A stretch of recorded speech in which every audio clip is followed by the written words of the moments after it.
அஸ்ஸலாமு அலைக்கும், வணக்கம். இப்போ இஞ்சி பூண்டு பேஸ்ட் பண்ணுறது காமிக்கிறேன். ஈஸி மெத்தடு தான், எல்லாத்துக்கும் தெரியும். பட் இதில் நான் எதுவுமே ஆட் பண்ணல, வினிகர் அந்த மாதிரியெல்லாம். இப்போ ஒரு பிடி பூண்டு எடுத்திங்கன்னா ஹாஃப் பிடி அந்த மாதிரி இஞ்சி எடுத்தால் போதும். இப்போ 100 கிராம் பூண்டு எடுக்கிறீங்கன்னா 50 கிராம் இஞ்சி எடுத்தால் போதும். இஞ்சி ஜாஸ்தி சேர்த்த வேண்டாம், கம்மியாக பண்ணிக்கோங்க. ஹாஃப் த அமௌண்ட் ஆஃப் இது பூண்டுக்கு இஞ்சி போட்டால் போதும். ஃபஸ்ட்டு மிக்ஸி ஜாரில் க்ளீன் பண்ணி கழுகிட்டு போட்டு இஞ்சி அரைச்சாச்சு. இப்போ அதுக்கு மேலே இப்போ பூண்டு போட்டிருக்கிறேன் பாருங்கள்.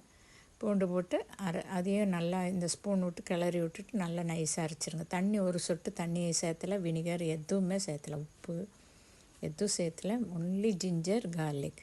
இது கிட்டத்தட்ட ஒரு மாதம் வரைக்கும் நீங்கள் ஃப்ரிட்ஜில் ஒரு கண்டெய்னரில், டைட் கண்டெய்னரில் வச்சிடலாம், ஒன்றுமே ஆகாது. ஓகே, இப்போ பாருங்கள் நல்லா நைஸாக அரைச்சாச்சு. இது நம்ம தேவையானப்போ அப்பப்போ எடுத்து போட்டுக்கலாம். ஈஸி மெத்தட், ஒன்றுமே வேலையில்லை. சின்ன ஜாரில் போட்டிங்கன்னா நல்லா நைஸாக அரையும், இல்லாட்டி கடுக்குன்னு அந்த பீசஸ் தெரியும். இப்போ பாருங்கள் எவ்வளோ நல்லா நைஸாக அரைஞ்சிருக்கு பார்த்தீங்களா. ஓகே, ட்ரை பண்ணி பாருங்கள். பாய், தேங்க்யூ.